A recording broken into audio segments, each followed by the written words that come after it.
And you mark my word, आप आपका podcast के कहीं भी चला सकते हैं, ये लड़ाई रुकने वाली नहीं है। पुतिन भी बोल चुका है कई बार, जब उससे पूछा गया सवाल कि अगर कल न्यूक्लियर वॉर हो गई तो पूरी दुनिया तबाह हो जाएगी, तो उसका कहना था कि या तो हम जीतेंगे या पूरी दुनिया खत्म होगी। वो दिन आने वाला है, चाहे वो 6 महीने बाद आए, चाहे 6 साल बाद आए, जो फाइनल्स होंगे ना इस दुनिया के, और वही एक कॉम्बिनेशन है रूस प्लस अमेरिका, जिसमें चीन नहीं बच सकता। उसके अलावा चाहे कोई कॉम्बिनेशन अमेरिका ट्राई कर ले, मैं मोदी का खुद बहुत प्रशंसक हूं कि भाई जो उन्होंने किया हिंदुस्तान के लिए, लेकिन कई चीजों में वो हद से ज्यादा पॉलिटिक्स कर देते हैं। और when comes to national security, politics थोड़ी कम करनी चाहिए। अभी इन्फेंट्री में भी महिलाओं को डालने की बात चल रही है, क्योंकि मोदी जी को महिलाओं के भी वोट चाहिए। मैं इतने साल तक फौज में नौकरी की, और जो चीज मैं समझ नहीं पाया, हमारी गवर्नमेंट चाहे जहाज खरीद रही है, महंगी महंगी चीजें खरीद रही है, इन्फेंट्री सोल्जर उसको एक ढंग का हेलमेट और एक बुलेट प्रूफ जैकेट नहीं दे पाई। We used to have such helmets will give you headache if you wear it for 10 minutes. लेकिन जो बुलेट प्रूफ जैकेट्स आई वो इतनी भारी थी कि उनको लोहे की प्लेटें थी उसके अंदर। We were like a third world African country, the kind of things they give to us. 20 साल तक फौज में देखा कि नाइट विजन डिवाइसेस पड़ी हैं कोट के अंदर, बैटरीज नहीं आ रही हैं उनकी। हम पूरी दुनिया को ये दिखाना चाहते हैं कि हम जितनी मॉरल कंट्री दुनिया में कोई नहीं है। हमें we have to prepare for to fight war on 2.5 front. This 2.5 has become 3.5 now. You know what is the problem with our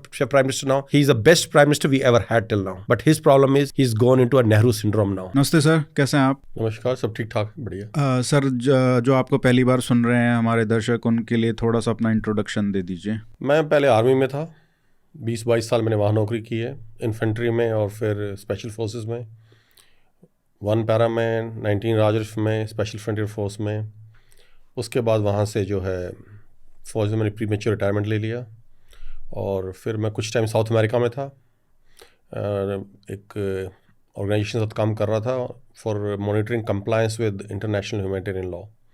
उसके बाद कोविड आया, कोविड के बाद आई केम टू यूक्रेन, और यूक्रेन में जिस वक्त था उस टाइम ये रिपोर्टिंग का सिलसिला शुरू हो गया। I was approached by some news channels and then I started reporting for India Today and Aaj तक।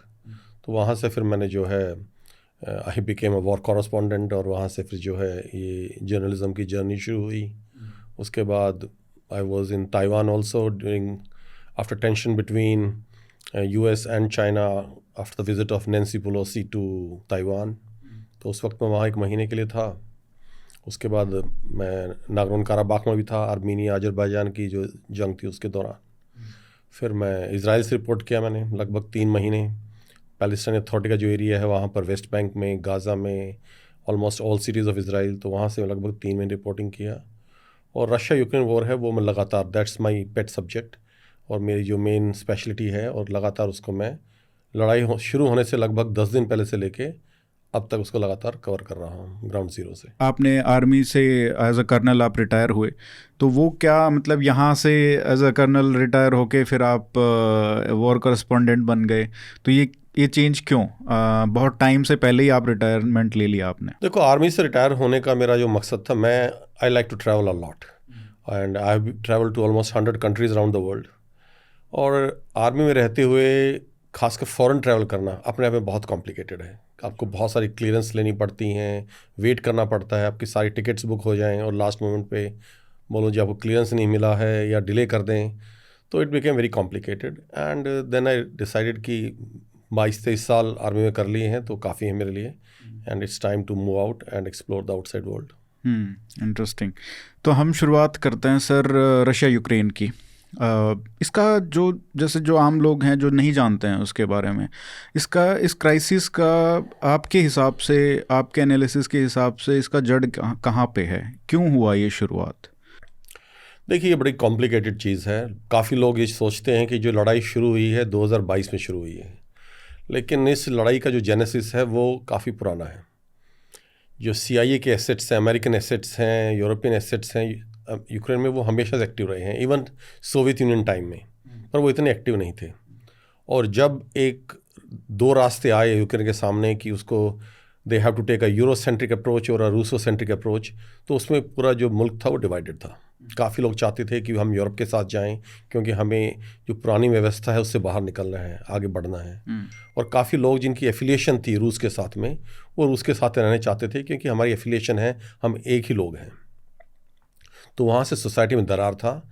लेकिन उस सिचुएशन को बहुत ज़्यादा एक्सप्लॉइट किया फिर जो अमेरिकन इंटेलिजेंस एजेंसीज़ हैं, CIA, ब्रिटिश इंटेलिजेंस एजेंसी है MI6, और उन्होंने जो है दे स्पेशलाइज, ये जो एजेंसीज़ हैं स्पेशलाइज करती हैं कलर रेवोल्यूशंस में, रजीम चेंजेस में। और जब उस टाइम के जो प्रेसिडेंट थे 2014 में यूक्रेन में, उन्होंने ये फैसला किया कि अभी इस डिसीजन को हम पोस्टपोन कर देते हैं और अगले कुछ साल तक रूस के साथ रहते हैं, क्योंकि उनकी एक कस्टम्स फ्री उनके साथ में एक ट्रीटमेंट था, एक एग्रीमेंट था। तो उसके बाद जब ये हुआ तो उन्होंने लगा कि अब ये शायद यूरोप के पास आने चाहते हो, यही मौका है, ये रजीम चेंज करके इसको हम अपने इन्फ्लुएंस में ले लें और इसको नेटो में शामिल कर लें। और ये पॉलिसी थ्रू आउट रही है। जब 1989 में जर्मनी का यूनिफिकेशन हुआ तो उसमें रूस की बड़ी अहम भूमिका थी, क्योंकि जो ईस्टर्न जर्मनी है it was a part of Warsaw Pact countries, और जब तक रूस या उस वक्त का जो सोवियत यूनियन है हाँ नहीं करता, ये यूनिफिकेशन संभव नहीं था। तो उस वक्त का जो यूएस का एडमिनिस्ट्रेशन था, प्रेसिडेंट थे, उन्होंने इनको बोला कि भाई आप यूनिफिकेशन होने दीजिए। तो सोवियत यूनियन ने सिर्फ एक ही बात उन्होंने कही थी कि अगर हम ये होने देंगे तो आप हमारे साथ कोऑपरेशन करेंगे, जो दुश्मनी है ये ख़त्म हो जाए और नेटो जो है उसके बाद ईस्टवर्ड्स ना मूव करे। और जो उस टाइम के सेक्रेटरी ऑफ स्टेट हैं, ही इज़ ऑन रिकॉर्ड, कोई लिखित एग्रीमेंट नहीं हुआ, लेकिन उन्होंने बोला कि अगर आप जर्मनी का यूनिफिकेशन अलाउ कर देते हैं तो नेटो 1 इंच भी ईस्टवर्ड्स नहीं बढ़ेगा। लेकिन अमेरिका ने फिर उसका कोई सम्मान नहीं किया उस चीज़ का, और लगातार 3 राउंड्स ऑफ एक्सपेंशन हुए हैं, जिसमें शुरू में हंगरी, पोलैंड, चेक रिपब्लिक, स्लोवाकिया, इनको शामिल किया गया। उसके बाद बुल्गारिया, रोमेनिया, बाल्टिक स्टेट्स, इनको शामिल किया गया, और धीरे धीरे नेटो जो है बिल्कुल रूस के बॉर्डर पर आकर खड़ा हो गया। और अभी जो लास्ट जो जिसमें रूस बोलता है कि हमारे लिए एब्सोल्यूट रेड लाइन है, इसको हम अलाउ नहीं करेंगे, वो था जॉर्जिया और यूक्रेन का नेटो में शामिल करना। और जब यूक्रेन ने ये मंशा, जो 2014 के जो मैदान रिवॉल्यूशन हुआ था, so called revolution which was basically orchestrated by CIA, अब ये पब्लिक डोमेन में है, जो उस टाइम की अंडर सेक्रेटरी ऑफ स्टेट थी यूएस की विक्टोरिया न्यूलैंड, उसकी जो वर्बल जो उसकी फ़ोन कॉन्वर्सेशन है with the ambassador of US in Kyiv that time, वो अभी सबके सामने है, and the kind of language she is using for European union leaders and deciding actually who will run the country. तो it कहने का एक मैदान रिवोल्यूशन था, इसमें CIA का बहुत ही प्रमुख भूमिका थी। और उसकी जो जब नई गवर्नमेंट आई ये मैदान के बाद, उन्होंने बिल्कुल क्लियर कर दिया कि हम नेटो का हिस्सा बनना चाहते हैं। रूस ने उस पर काफ़ी आपत्ति जताई, पूरे नेटो को, अमेरिका को, वेस्टर्न कंट्रीज़ को, कि ये हमारे लिए एक रेड लाइन है। लेकिन उन्हें लगा कि रूस बहुत कमज़ोर है अभी, और वो जो चाहे मनमानी कर सकते हैं। और उनका एक ही बार बार बयान होता था कि यूक्रेन एक इंडिपेंडेंट मुल्क है और उसको पूरी आज़ादी है, वो किसके साथ जाना चाहे, किसके साथ नहीं जाना चाहे। और रूस के लिए ये चीज़ एक तरह से एग्जिस्टेंशियल थ्रेट उसको दिखता था, क्योंकि अगर ये हो जाता तो जो नेटो की मिसाइल्स हैं, American missiles, they would have been on Ukraine Russia border, which puts Moscow in just 2 minutes of range of American missiles. तो कोई भी power, specially big power like Russia, would not accept that. क्या यही reason था कि Russia Ukraine का युद्ध हुआ? This was one of the main reasons, पर उसके अलावा और भी रीजन्स हैं। It's not so easy. Another reason was that in the east of Ukraine, the area called Donbass, which is basically Donetsk and Lugansk oblasts, it's an area where majority of people are ethnic Russians. They speak Russian language, they are Russians by origin. And the treatment of the post-Maidan revolution government towards these people, जो उन्होंने उनके ऊपर एक तरह से अत्याचार किए, they used their tanks and air force against their own people. अगर ये किसी और मुल्क में हुआ होता तो पूरा वेस्ट जो है, यूरोप, अमेरिका, हो हल्ला मचा देता। लेकिन तो ये वाले जो एरियाज हैं, ये रशिया के पास वाले जो एरिया हैं, उनके साथ वाले 3-4 जो स्टेट्स हैं वहाँ पे, उनके खिलाफ एक तरीके से ये छेड़ दिया इन्होंने अभियान, क्योंकि जो ये इन इलाकों में लोग थे वो उठ खड़े हुए कि भाई जो रजीम नहीं आई है हमें ये मंजूर नहीं है, ये एक अल्ट्रा नेशनलिस्ट रजीम है और हमें ये मंजूर नहीं है और हम इनके साथ नहीं जाना चाहते हैं। और उसमें एक बहुत बड़ी इंसिडेंट ओडेसा में हुई थी, जब 22-23 लोगों को जिंदा जला दिया था उन्हें एक यूनियन बिल्डिंग में, क्योंकि वो प्रोटेस्ट कर रहे थे और फिर वो बिल्डिंग अंदर घुस गए तो बिल्डिंग को आग लगा दी थी। तो क्राइमिया में जो प्लेबिसाइट किया रशिया ने, क्योंकि उसके लिए क्राइमिया बहुत ज़रूरी था, उसके बाद जब ये लोग उठ के खड़े हुए तो फिर इनको दबाने के लिए पूरा फोर्स का इस्तेमाल किया गया और एक रशिया में बहुत स्ट्रांग आवाज़ थी कि ये हमारे अपने लोग हैं और अगर इनके ऊपर इस तरह अत्याचार होता है और उनके ऊपर आर्मी यूज़ होती है तो रशिया को इसमें कुछ ना कुछ करना पड़ेगा। और रशिया ने आवाज़ उठाई भी, उनको सपोर्ट भी किया। इसके बाद मिन्स्क एग्रीमेंट्स हुए जिसमें जर्मनी और फ्रांस भी गारंटर्स थे, पर वो बाद में एंजेला मर्केल का बयान भी आया है कि वो हम सिर्फ we were just buying time, कि हमें थोड़ा वक्त मिल जाए, हम यूक्रेन को तैयार कर सकें रूस से लड़ने के लिए। हमारी कोई मंशा थी ही नहीं किसी भी हालत में उन एग्रीमेंट्स को फॉलो करने की।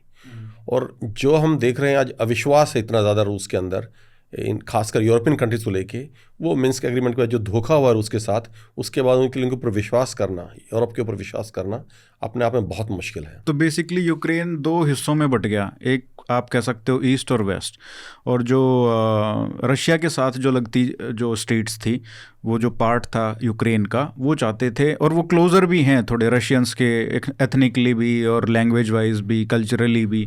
तो वो चाहते थे कि जो कंट्री है यूक्रेन वो रशिया के साथ जाए, और जो बाकी कंट्री थी उसमें एक तरीके से दूसरा पूरा रिजीम चेंज करके यूएस ने अल्ट्रा नेशनलिस्ट गवर्नमेंट वहाँ पे सेटअप करके और इनको दबाने की कोशिश की। तो यहाँ से ये भी एक बड़ा रीज़न था। यस, ये भी एक बड़ा रीज़न था। जब उन्होंने ये लॉन्च किया ऑपरेशन यूक्रेन के खिलाफ, तो क्या उन्होंने सोचा था कि हम कितना जल्दी इसको टेक ओवर कर लेंगे, कितना बड़ा ऑपरेशन होगा? उनकी इनिशियल थिंकिंग जो थी, क्योंकि उस टाइम तक अगर हम देखें तो एक मतलब कन्वेंशनल जो वॉरफेयर है उसमें यही है ना कि आप जितना एकदम से सोल्जर्स भेज के स्ट्राइक को और वो सब करके आप टेक ओवर कर लो लैंड को, एक ओवरवेलमिंग फोर्स यूज़ करके। बट अभी जो हम देख रहे हैं 2-3 साल 4 साल का अभी हमने पीरियड देखा है, चाहे इज़राइल गाज़ा का देखें, चाहे मतलब मॉडर्न वॉरफेयर ने काफ़ी कुछ चीज़ें चेंज कर दी हैं। और वो हमने रशिया यूक्रेन में सबसे ब्रिलियंट तरीके से चीज़ें देखी हैं कि अभी तक वो लड़ाई चल रही है। तो जो उन्होंने इनिशियली सोचा था and how it turned out, उसको कैसे देखते हो आप? बिल्कुल आप सही बोला आपने कि रूस ने ये सोचा था कि जब हम इतना ओवरवेलमिंग शो ऑफ फोर्स करेंगे, जैसे एक 70 किलोमीटर लंबा जो कॉन्वॉय आया था बेलारूस से जिसने कीव को भी घेर लिया था, उनकी कैपिटल है, और बड़े बड़े जो स्ट्रेटेजिक पॉइंट्स हैं जितने भी रूस के यूक्रेन के अंदर, उन पर कब्जा कर लिया था एकदम। एक आप बोलते हैं कि जो है बहुत ही तेज़ ऑपरेशन के अंदर दो के अंदर हेली इंसर्शन हुआ जिसमें गास्तमल एयरपोर्ट था उस पर कब्जा कर लिया था, जो कि बिल्कुल कीव के पास में है। तो उनको लगता था कि पहला 80 से 90% लोग रूस के साथ अपना एक संबंध मानते थे कि रूस हमारा भाई है, एक तरह से जोर जबरदस्ती कर रहा है जो ठीक नहीं है, लेकिन वो हमारे अपने लोग हैं। और दूसरा, जब इतनी ओवरवेलमिंग फोर्स के साथ वो अंदर घुसेगा तो यूक्रेनियन आर्मी, जो कि बहुत छोटी थी उस वक्त, कि वो हथियार डाल देगी और बातचीत हो जाएगी। ऐसा रूस का अनुमान था कि हफ्ते 10 दिन के अंदर बातचीत होके जो हमारी शर्तें हैं उसको हम यूक्रेन से मनवा लेंगे, लेकिन ऐसा हुआ नहीं। तो फिर क्या मतलब जो आपने रिपोर्टिंग में देखा वहाँ पे, क्या वो चेंज हो चुका है लोगों का परसेप्शन, खासकर इन एरियाज़ में भी जो भी सिंपैथेटिक थे रशिया के? क्या वॉर की वजह से उनमें कोई चेंज आया है? देखिए, वॉर जब होती है तो जनरली जो लोग होते हैं, जो न्यूट्रल भी होते हैं किसी भी मुल्क में, चाहे आपने ईरान में देखी वो चीज़ और बाकी मुल्कों में भी है, जब इस तरह कुछ वॉर होता है दूसरी कंट्री के साथ में तो generally people rally around their own government. और वही चीज़ हमने यूक्रेन में देखी। काफ़ी लोग जो न्यूट्रल भी थे, जो सोचते थे कि रशिया हमारा अपना है, और लेकिन जब ये लड़ाई शुरू हुई तो काफ़ी हद तक जो पोलराइजेशन हुआ वो अपनी गवर्नमेंट के पीछे खड़े हो गए लड़ने के लिए। दूसरा एक इसमें जो है कि जब आप लड़ाई होती है इतने बड़े स्केल पे और वहाँ कैजुअलिटीज़ बहुत हाई हो रही हैं। To give you an example, जितनी वहाँ एक हफ्ते में कैजुअलिटी होती है दोनों कंट्रीज़ की, 23 में, 24 में और 25 में जो हो रही हैं, हमारी 1965, 1971 की दोनों जंग अगर हम मिला लें, कैजुअलिटीज़ पूरी लगा लें अपनी, वो उनकी एक हफ्ते की कैजुअलिटी से कम हुई है। तो जो हम ये खबरें सुन रहे हैं कि रशिया के लाखों सोल्जर्स मारे जा चुके हैं, उसी तरीके से यूक्रेन के भी, तो क्या ये सच है? मतलब इट्स नॉट एग्जैजरेटेड? नहीं, जहाँ तक मेरा विचार है कि लाख तो कम बोल रहे हैं आप, कम से कम 2.5 से 3 लाख कम से कम दोनों साइड की कैजुअलिटीज़ हुई हैं। यूक्रेन की मेरा मानना है, जो कि ये एक्सेप्ट नहीं किया कर रहे हैं इतनी जल्दी, पर उनकी कैजुअलिटीज़ मेरे को लगता है कि बहुत हैवी हुई हैं।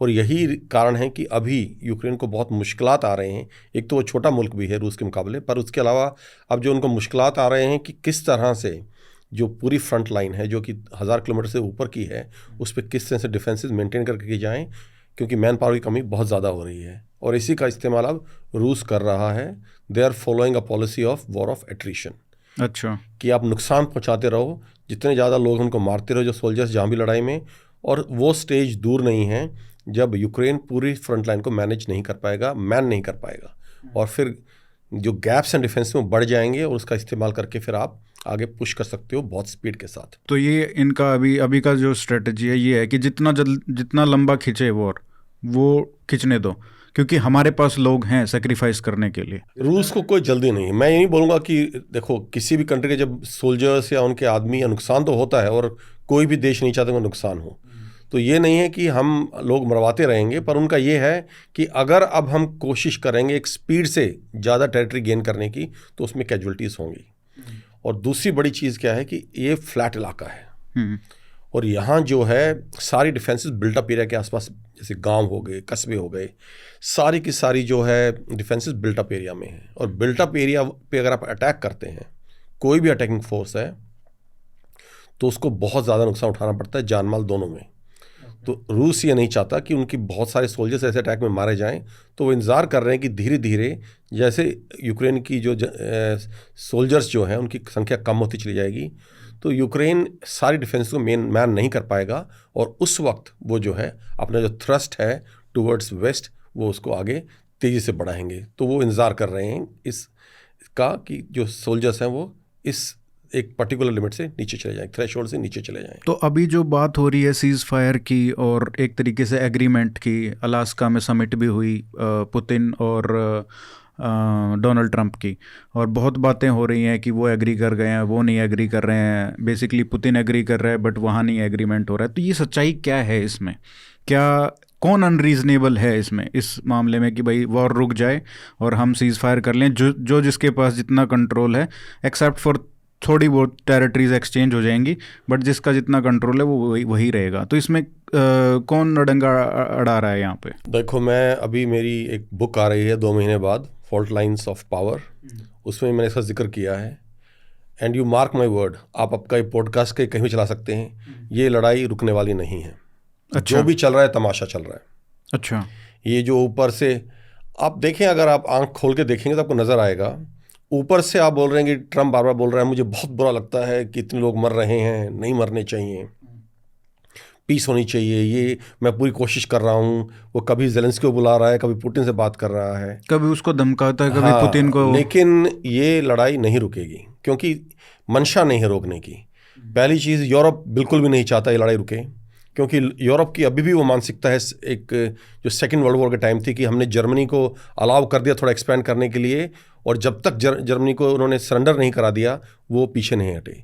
तो उनकी ये मानसिकता है कि हम तब तक लड़ेंगे जब तक हम रूस को बिल्कुल एक स्ट्रेटेजिक डिफीट ना, हाँ, घुटनों पे ना ला दें, और फिर हम अपने टर्म्स पे इसको सरेंडर को एक्सेप्ट करेंगे, जो कि होने वाला नहीं है। बट डोंट यू थिंक, मतलब जो वर्ल्ड वॉर 1 में भी हुआ, मतलब जिस तरीके से जर्मनी का ह्यूमिलिएशन किया गया, और उसके बाद जो वर्ल्ड वॉर 2 में उसका रिटेलिएशन हमको दिखा, तो ये कितनी, मतलब ये तो स्ट्रेटजी ठीक तो है नहीं, मतलब कि ह्यूमिलिएट करना किसी भी कंट्री ये और रूस ह्यूमिलिएट नहीं होगा ये। हाँ। देखिए, पुतिन भी बोल चुका है कई बार कि जब उससे पूछा गया सवाल कि अगर कल न्यूक्लियर वॉर हो गई तो पूरी दुनिया तबाह हो जाएगी, तो उसका कहना था कि हमें उस दुनिया से कोई मतलब नहीं है जिसके अंदर रूस ही ना हो, तो अगर रूस जाएगा तो पूरी दुनिया को साथ लेके जाएगा। तो उनका वो बहुत क्लियर कट है कि या तो हम जीतेंगे या पूरी दुनिया ख़त्म होगी, इसके अलावा और कोई थर्ड ऑप्शन दुनिया के पास नहीं है। और ये लड़ाई सिर्फ, जैसा मैंने बोला, ऊपर से ज़रूर बोल रहा है ट्रंप और अमेरिकन एडमिनिस्ट्रेशन हमें लड़ाई रोकनी है, क्योंकि इस मुद्दे पर उन्होंने चुनाव लड़ा था कि मैं 24 घंटे में लड़ाई रुकवा दूंगा। लेकिन अगर ज़मीन पे देखें तो जो फ्लो है of American weapons to Ukraine वो कंटिन्यूस है। पूरे हथियार, असला, पूरा का पूरा जो है अमेरिका से लगातार जा रहा है, उसी पेस पे जा रहा है जो बाइडेन के टाइम पे जा रहा था। और जो ये लॉन्ग डिस्टेंस अटैक्स कर रहा है, पीछे भी पुतिन के घर पे भी किया है इन्होंने, तो ये अटैक्स जो हैं ये बहुत लॉन्ग डिस्टेंस अटैक्स है, जो मिसाइल्स और ड्रोन्स होते हैं। यूक्रेन के पास इस प्रकार की कैपेबिलिटी नहीं है कि उनको नेविगेट कर सके वहाँ तक। तो जो नेविगेशन हो रहा है इनका, चाहे मिसाइल्स हो, ड्रोन्स हो, इतने लॉन्ग डिस्टेंस जो 1000-2000 किलोमीटर अंदर वो स्ट्राइक कर रहे हैं रशियन फेडरेशन की टेरिटरी पे, वो अमेरिकन इंटेलिजेंस और अमेरिकन सैटेलाइट्स के बिना पॉसिबल ही नहीं है। तो जितनी टारगेटिंग है, चाहे वो टारगेट एक्विजिशन हो, चाहे टारगेट सिलेक्शन हो, चाहे टारगेट के ऊपर डिस्ट्रक्शन हो, वो पूरा अमेरिकन एड के बिना, American intelligence and American satellites के बिना संभव नहीं है। तो बातें हो रही हैं शांति की, लेकिन ज़मीन पे कुछ और दिख रहा है। और इसी के जो है बुनियाद पे मैं बोल रहा हूँ कि ये लड़ाई किसी भी हालत में रुकने वाली नहीं है। हाँ, एक संभावना है कि अमेरिका बोले कि भाई हम थक गए हैं और अब हम इसमें नहीं पड़ना चाहते, पर वो भी एक ड्रामा है। क्योंकि वो तो चाहते ही है ना कि जितना ज़्यादा नुकसान हो रशिया का, जितना ज़्यादा वो वीक हो, वो तो इवेंचुअली लॉन्ग टर्म में उनके लिए फ़ायदा ही है। वो भी फ़ायदा है। दूसरा जो है, अमेरिका का फोकस इस वक्त रूस नहीं है, अमेरिका का फोकस है चीन। और ये बात अमेरिका अच्छी तरह से जानता है कि जितना ज़्यादा वक्त गुजरेगा चीन उतना ज़्यादा स्ट्रांग होता चला जाएगा और उसको उतना ही ज़्यादा हराना मुश्किल हो जाएगा। और ये चीज़ चीन भी जानता है, रूस भी जानता है, अमेरिका भी जानता है और हिंदुस्तान भी जानता है कि वो दिन आने वाला है, चाहे वो 6 महीने बाद आए, चाहे वो 6 साल बाद आए। जो फाइनल्स होंगे ना इस दुनिया के, वो चीन और यूएस के बीच में होगा। और अभी यूएस की स्ट्रैटेजी ये है, जो मुझे लगता है कि उनकी सोच ये है कि वो यूरोप को चुने एज ए एलाई या रूस को चुने। देखिए, मैं आपको एक और बड़ी चीज़ बताता हूँ जो कि बहुत रिमोट है लेकिन एक संभावना है, और मुझे लगता है कि अमेरिका इस तरफ बढ़ रहा है। जिस तरह से उन्होंने, अभी आपने सुना होगा, ये बोर्ड ऑफ पीस बनाया है अमेरिका ने, उसमें काफ़ी कंट्रीज़ को इन्वाइट किया है, हिंदुस्तान को इन्वाइट किया है। हमने इसका जवाब नहीं दिया अभी तक, लेकिन रूस ने वो एक्सेप्ट कर लिया है। आपको उसकी फीस देनी पड़ेगी $1 बिलियन। जी, $1 बिलियन। और जो रूस पाकिस्तान ने भी कर लिया। हाँ, और रूस ने एक्सेप्ट कर लिया कि हम $1 बिलियन देंगे, जो कि सबको अचंभा हुआ कि रूस कैसे एक्सेप्ट कर सकता है ये चीज़। और दूसरी आप चीज़ देखेंगे, जिस तरह से अब वो ग्रीनलैंड का मसला हुआ जिसमें उन्होंने पूरे यूरोप की तरफ कर दिया। ये जो छोटी छोटी चीज़ें हैं एक तरफ इशारा करती हैं, क्योंकि अगर रूस को अमेरिका चीन से अलग कर पाया और उसको एलाई बना लिया उसने, जो फाइनल लड़ाई होने वाली है चीन के साथ, तो चीन का बचना नामुमकिन है। और वही एक कॉम्बिनेशन है, रूस प्लस अमेरिका, जिसमें चीन नहीं बच सकता। उसके अलावा चाहे कोई कॉम्बिनेशन अमेरिका ट्राई कर ले, वो 50-50 की लड़ाई है और वो पलड़ा किसी तरफ भी भारी हो सकता है। और अमेरिका इस चीज़ को समझता है, और मुझे लगता है यही कारण है कि वो अब यूरोप को धीरे धीरे दरकिनार कर रहे हैं, ताकि रूस को अपने एम्बिट में ला सकें, चीन से दूर कर सकें और किसी तरह से बट अलायंस के साथ बन डोंट यू थिंक कि उस कॉन्टेक्स्ट में तो फिर ये होना चाहिए कि हम ये मतलब ये प्रिडिक्ट कर सकते हैं, अगर ये गोल है कि ये जो सप्लाई है वेपन्स की और इन सब की, और पर्सनल अटैक्स हैं पुतिन के घर पे और ये सब, तो ये तो बंद होने वाला है। अगर अमेरिका सच में ये चाहता है कि रशिया उसके पाले में चला जाए, तो ये तो क्लियर है कि भाई वो इवेंचुअली उसको बंद कर देगा, supply of weapons to Ukraine, उसको सपोर्ट करना बंद कर देगा, and then they will have to fold. देखिए, कई बार पॉलिटिक्स में, जियो पॉलिटिक्स में जो चीज़ें दिखती हैं वो होती नहीं है। क्या सप्लाई हो रहा है, कितना हो रहा है, किस स्टेज पे जाके वो कम कर देगा, क्योंकि यूरोप को भी पूरी तरह से अभी अमेरिका अलग नहीं कर रहा है। उनको ये भी दिखाना है कि हम तुम्हें भी अपनी कमिटमेंट्स पूरी कर रहे हैं, और रूस को भी दिखा रहा है देखिए हम शांति की प्रक्रिया कर रहे हैं, हम आपका जो स्टैंड है, क्योंकि रूस ने अपनी किसी भी डिमांड पे कॉम्प्रोमाइज़ नहीं किया है कि वी सपोर्ट यू, और ये जेलेंस्की अड़ंगा अड़ा रहा है। तो अभी उन्हें दोनों साइड्स को बैलेंस करके रखा हुआ है। कहीं ना कहीं अमेरिकन जो एस्टेब्लिशमेंट है वहाँ अब ये चल रहा है कि हमें रूस को अपने करीब लेके आना है, वो प्रायोरिटी होनी चाहिए, या यूरोप को अपने साथ रखना है, वो प्रायोरिटी होनी चाहिए। और इसीलिए जो इस तरह का हम देख रहे हैं, जो पलड़ा कभी इस तरफ थोड़ा भारी होता है अमेरिका का, कभी उस तरफ, वो झुकाव कभी इधर कभी उधर, वो कुछ टाइम तक चलेगा, वो चलता रहेगा। तो फिर तो हम ये भी कह सकते हैं कि अमेरिका बहुत ही ईगर होगा कि चाइना जो है वो ताइवान पे हमला कर दे, और जिस तरीके से रशिया यूक्रेन का युद्ध चल रहा है, और फिर वहाँ पे जो पूरा वर्ल्ड है, वेस्टर्न वर्ल्ड है, वो ताइवान के सपोर्ट में आ जाए और उसको वहाँ पे फंसा दे। तो क्या एक तरीके से ल्योर किया जा रहा है, जिस तरीके की स्टेटमेंट्स आई हैं ट्रंप की भी, कि भाई मैंने तो मना किया है शी को कि आप अटैक मत करो, लेकिन देखते हैं क्या होता है। मतलब इस तरीके से कि हमको फ़र्क नहीं पड़ता है, basically he is trying to show कि करे तो हमको फ़र्क नहीं पड़ता, हम नहीं आएंगे उसके सपोर्ट में, ऐसा इंडिकेशन दिया जा रहा है। बट क्या डीप डाउन ये होगा कि भाई उसको वहाँ पे फंसा दो, और एक वो गोल्डन अपॉर्चुनिटी होगा ताइवान में कि जितना ज़्यादा नुकसान चीन का किया जा सके थ्रू प्रॉक्सी, ये भी एक ऑब्जेक्टिव हो सकता है क्या? देखिए, अभी जो है रूस और चीन इकट्ठे हैं, और जैसे मैंने बोला कि रूस और चीन इकट्ठे हैं, तो अमेरिका को कहीं ना कहीं उसमें लगता है कि ये सही सिचुएशन नहीं है। America on its own can not take Russia and China at the same time. और यूरोप इस वक्त उसकी कोई जो मिलिट्री पावर है, टेक्नोलॉजिकली एडवांस जरूर हैं 2-3 मुल्क उसके अंदर, बट जो उनकी मिलिट्री पावर है बहुत लिमिटेड है। They can not take on Russia on their own.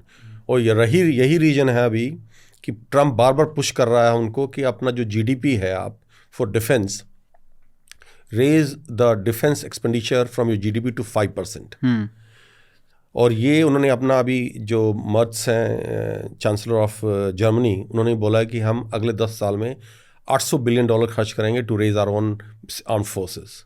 लेकिन 10 साल बहुत लंबा वक्त है, 10 साल तक तो शायद बहुत कुछ तो फैसला हो चुका होगा। और अमेरिका को ये चीज़ समझ में आ रही है कि Europe on its own Russia को टेक ऑन नहीं कर सकता, क्योंकि अगर यूरोप रशिया को टेक ऑन कर ले तो फिर अमेरिका फ्री हो जाता है with its full might to take on China, जिसमें उसका पलड़ा शायद भारी रहेगा। ऑस्ट्रेलिया और जापान उसके साथ में है ही। लेकिन जो है यूरोप इस वक्त रशिया को टेक ऑन नहीं कर सकता। शायद यही रीज़न है कि अमेरिका वेट कर रहा है और उनको लगातार पुश कर रहा है यूरोप को कि भाई आपको जो अपनी डिफेंस है खुद करनी है, रूस को आपको अकेले में खुद संभालना है, ताकि अमेरिका पूरी तरह से चीन के ऊपर फोकस कर सके। जहाँ तक उसको छेड़ने का सवाल है बार बार कि चीन को वो किसी तरह उकसा रहा है कि लड़ाई करे, ये चीज़ मैंने जब मैं ताइवान में था नैन्सी पेलोसी की विज़िट के बाद 2022 के अगस्त में वहाँ गया था, हर रोज़ ऑलमोस्ट एवरी डे कोई अमेरिकन या ब्रिटिश शिप जो स्ट्रेट ऑफ ताइवान उसके अंदर से गुजरता था, जो कि बहुत नैरोस्ट पीस ऑफ जो है सी है between Taiwan and mainland China. उनके मिलिट्री जहाज़ वहाँ से ऑलमोस्ट डेली बेसिस पे गुजरते थे टू प्रोवोक कि कुछ हो जाए, क्योंकि एज सेड अर्लियर कि उस वक्त उनकी जो बाइडेन एडमिनिस्ट्रेशन थी, उनकी एक सोच थी कि जितना जल्दी होगा वो अमेरिका के फेवर में रहेगा, जितना लेट होगा अमेरिका के लिए मुश्किल हो जाएगा। लेकिन ट्रम्प एडमिनिस्ट्रेशन थोड़ा इसके बरखिलाफ सोच रहा है। उनका ये है कि we will take it on but let Europe get prepared to take on Russia first. अब ये देखिए कि इस तरीके से जो अमेरिका मूव कर रहा है, जैसे वेनेजुएला में जो हुआ, अभी ग्रीनलैंड की बातें हो रही हैं, चलो ग्रीनलैंड का एक अलग से साइड में रखते हैं, बट आप देखो कि पाकिस्तान जो चाइना के एकदम क्लोज चला गया था, उसको भी ये वापस खींच के अपने पाले में लेके आ गए।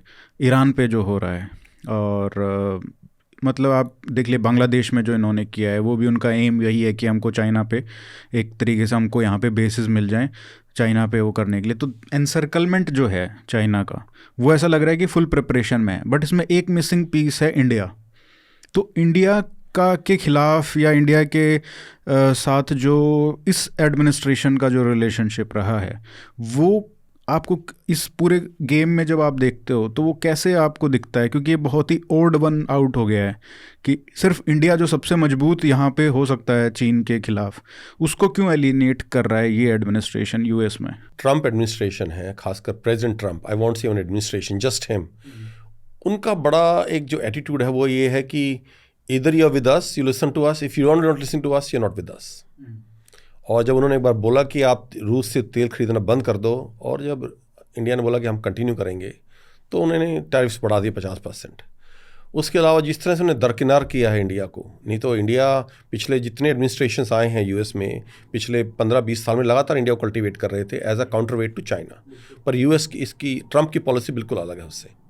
उन्हें बोला, उनका ये है कि मैं वो ही थिंक्स दैट की जो टैरिफ्स हैं वो इतनी स्ट्रॉन्ग चीज़ है, और वो है भी, कि उसके बेसिस में किसी भी कंट्री को जो चाहूँ मनवा सकता हूँ। और वो थोड़े से ऑफ हैं, क्योंकि पहला यही रीज़न हो गया कि हमने तेल खरीदते रहे हम उनसे। दूसरा, he wanted to call Modi to Washington. If you remember, आज से जब ये G7 समिट हुई थी कनाडा में, हाँ, तो उसने जो है मोदी को बुलाया था वाशिंगटन में कि आप जब हिंदुस्तान वापस जाएंगे तो वाशिंगटन होते हुए जाएं, नज़दीक में है। क्योंकि उस समय आसिम मुनीर भी वहीं था। और उसकी जो प्लान थी, जैसे वो हमेशा करता है, he would have surprised Modi और उनके हाथ मिलवाता वहाँ पे। हाथ नहीं मिलाता तो मोदी जब मारा जाता, और नहीं मिलाता या मिलाता तो मारा जाता। मिलाता तो domestically Modi would have finished, और हाथ नहीं मिलाता तो ट्रम्प वहाँ जो जिस तरह जेलेंस्की के साथ उसने बर्ताव किया है, मुझे कोई शक नहीं है कि वो मोदी के साथ भी वैसा बर्ताव कर सकता था। और ये चीज़ मोदी भाप गया उस वक्त, और उसने जो है ये फैसला किया कि नहीं जाने में ही जो है अभी भलाई है, और वहाँ से उन्होंने अपना बहाना बनाकर जो है प्राइम मिनिस्टर वहाँ से निकल गए। तो उसके बाद से भी जो है ट्रम्प थोड़ा खफा है प्राइम मिनिस्टर मोदी से। बट मैंने सुना है कि सर जब पहली विजिट हुई थी फरवरी में जब पहली बार गए थे, तब भी खफाई थे US administration for some reason. शुरू से ही चल रहा है। देखिए, जो रिलेशनशिप रहा है प्राइम मिनिस्टर मोदी का प्रेसिडेंट ट्रम्प के साथ, पहले फर्स्ट एडमिनिस्ट्रेशन बहुत क्लोज था, क्योंकि ट्रंप जो पहले उससे प्रीवियस एडमिनिस्ट्रेशन से उसी लीक पे चल रहे थे कि हमें इंडिया को अपने करीब रखना है। फिर प्रेसिडेंट जब अपना प्राइम मिनिस्टर मोदी उनके बाइडेन के साथ अच्छे संबंध थे, जिस तरह से आपने उनको हाथ पकड़ के घूमते हुए देखा ट्रंप के साथ, आपने वो चीज़ बाइडेन के साथ भी देखी होगी।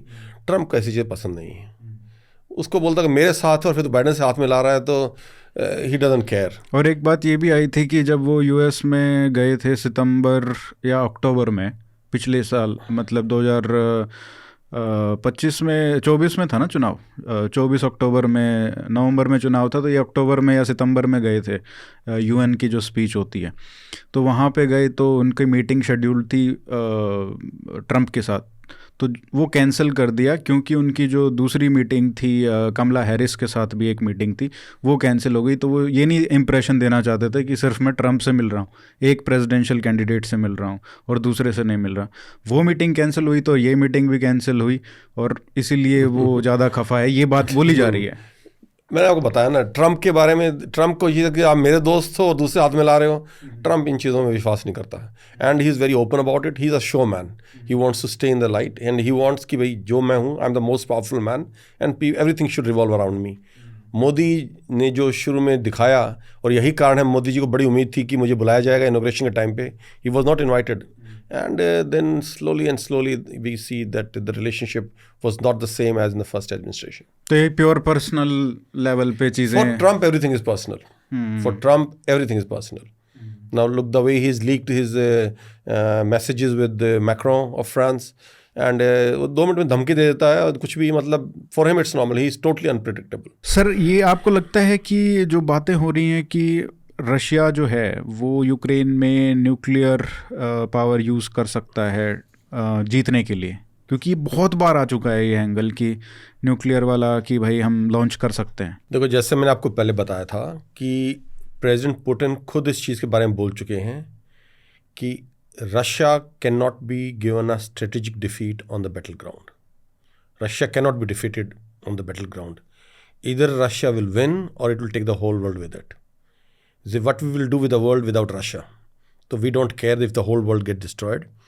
और ये सिचुएशन आएगी एक दिन, अगर चाइना ओपनली साथ में नहीं आता है, and it's already NATO versus Russia, it's a proxy war of NATO, but when it will be direct war between NATO and Russia will not be able to take on the combined might of Europe and America on its own. North Korea will be with it, but without China they can not take it on. Or China is very difficult to say whether they will come out openly in complete military support of Russia or not. And if they do not come, in that case, at some stage, Russia will start losing. And start losing badly, because they cannot match combined might of America and Europe. And when that happens, when Russia feels that they cannot match it anymore, they cannot take it anymore, they will go nuclear. 100%. तो ये rational कोई use नहीं करेगा कि भाई नहीं करना चाहिए, हम वापस आ जाते हैं हार। As they said, as I said, Russia will not accept a strategic defeat on the battlefield. And if NATO, combined might of NATO, Russia cannot take it on, they cannot hold it for too long. They'll be able to fight initially, but not for too long. And when they feel that if it's an existential threat now, and they cannot take it anymore, they cannot fight anymore, they will go nuclear. अभी जिस तरीके से NATO का ही concept जो है वो सबसे बड़ा खतरा उसी को हो गया है, बिकॉज ऑफ ट्रंप का जो एक्शन है ग्रीनलैंड पे, उसकी जो बातें हैं कनाडा के ऊपर, और जो लीडर्स के साथ, जो यूरोपियन लीडर्स के साथ उसका बिहेवियर है, चाहे यूके हो, यूके के ख़िलाफ़ उसने कुछ बोल दिया अभी, और फ्रांस के मैक्रों के ख़िलाफ़ वो रिलीज़ कर दिया उसने। तो ये जो ये बिहेवियर है, इससे तो पुतिन बहुत खुश होगा अभी कि भाई चलो जो नेटो का जो हो रहा है ये सारा वीकनिंग, तो ये तो अच्छी बात है उसके लिए। The main players in NATO are basically US, UK, Germany and France. 4 major players हैं ये, और ये चारों मेजर प्लेयर्स अभी इन्होंने पूरा दमखम लगा रखा है यूक्रेन के अंदर in their proxy war against Russia. तो बाकी countries like Hungary is quite pro Russia, even Slovakia, Fico, the president, he is also quite pro-Russia. And even now the new Prime Minister of Czech Republic also is not so much pro-EU and NATO. But these countries don't really matter. The countries which matter are totally invested in Ukraine right now. And when there will be boots on ground, when there will be real war, these are the main countries which play a major role. But there are cracks now with the Greenland thing coming in. Europe कहीं ना कहीं ये सोचने को मजबूर हो गया है कि क्या वो जो टोटल सिक्योरिटी डिपेंडेंस थी अमेरिका पे, क्या वो उनको भारी पड़ रही है, क्योंकि उन्होंने हर चीज़ अमेरिका ठीक बोले गलत बोले किसी तरह उसको जस्टिफाई करते आ रहे थे. Even a step of kidnapping a serving president of a sovereign country, Europe did not object to it much. They tried to justify he was illegally elected and all that stuff. Now in the moment he start talking of Greenland and Canada, then they start talking of international law. and जब उनके ऊपर आई तो America बल्कि Europe को चीज़ समझ में आने शुरू हो गई है. ऐसे भी रूमर्स हैं कहीं ना कहीं कि फ्रांस जो है they are in kind of talk with BRICS. They are even thinking of joining BRICS. Though it's just a rumor or it's true, I don't know. But thing is, there are cracks or a rethinking at least in NATO कि can they depend solely on America for their security needs. जब आप ये सब देखते हो Russia Ukraine में जो सारी चीज़ें हुई हैं, आपने ग्राउंड पे रिपोर्टिंग की है, जब आप वहाँ पे जो इवोल्यूशन आपने देखा है पिछले 3-4 साल में जो वॉरफेयर का, और जब आप इंडिया में देखते हो, हमने ऑपरेशन सिंदूर में भी बहुत 3-4 दिन में एक अलग तरीके का युद्ध देखा जहाँ पे ना कोई डॉग फाइट थी, ना इंडियन आर्मी का उतना इस्तेमाल किया गया था in that conventional sense, but pure air to air, और यहाँ से बैठ के वहाँ पे डीप पेनिट्रेशन से हम स्ट्राइक्स कर रहे थे. बट कोई फेस टू फेस उस तरीके का नहीं था जो हम कन्वेंशनली सोचते हैं, है ना. और वो हम एक तरीके से एक अलग वॉरफेयर देख रहे हैं रशिया यूक्रेन में भी. तो जब आप इन सब चीज़ों को देखते हो तो चाहे पाकिस्तान हो चाहे चाइना के साथ हमारा जो डिस्प्यूट है और वहाँ पे वॉर होने की पॉसिबिलिटी है, जब आप ये देखते हो और इंडियन आर्मी का आप स्ट्रक्चर आपको बहुत ही पता है इंटीमेटली, जो हमारी स्ट्रेटजीज़ हैं, हमारे टैक्टिक्स हैं, जब आप उन सबको देखते हो प्रिपरेशंस, क्या आपको लगता है कि सबसे बड़े 4-5 लेसन्स हमको इनकॉर्पोरेट करने चाहिए जिस तरीके से वॉरफेयर चेंज हो रही है, और वो बहुत क्विकली हमको करने की ज़रूरत है, जो हमारा फंडामेंटली जो हमारा अप्रोच रहा है वॉरफेयर के लिए पिछली लड़ाइयों में, या जो अभी तक भी अप्रोच था, बट वो फंडामेंटली चेंज हो चुका है पिछले 5 साल में, तो हमको क्या क्या करने की ज़रूरत है? देखो, पहली चीज़ तो मेरे ख्याल से ये सही नहीं कि ग्राउंड पे कुछ नहीं हुआ है. हाँ, एयर टू एयर बैटल हुई है, one of the biggest air battle after the second world war, और जो LOC है उस पर काफ़ी फायरिंग हुई है, काफ़ी मतलब कॉन्टैक्ट हुआ है दोनों फोर्सेस का, काफ़ी कैजुअल्टीज़ भी हुई हैं वहाँ पे. अब मैं नहीं जानता कि हमारी जीत हुई ऑफ सिंदूर में या हार हुई है, क्योंकि ग्राउंड रियलिटीज़ सबको, किसी को भी पूरी अच्छी तरह से रियलिटीज़ नहीं मालूम है. लेकिन जहाँ तक दुनिया का ताल्लुक है, और मेरे को सबसे ज़्यादा दुख चीज़ का होता है कि हम जो वॉर ऑफ नैरेटिव्स है, जो इंफॉर्मेशन वॉरफेयर है, उसमें हिंदुस्तान की शिकस्त हुई है और बुरी तरह से हुई है.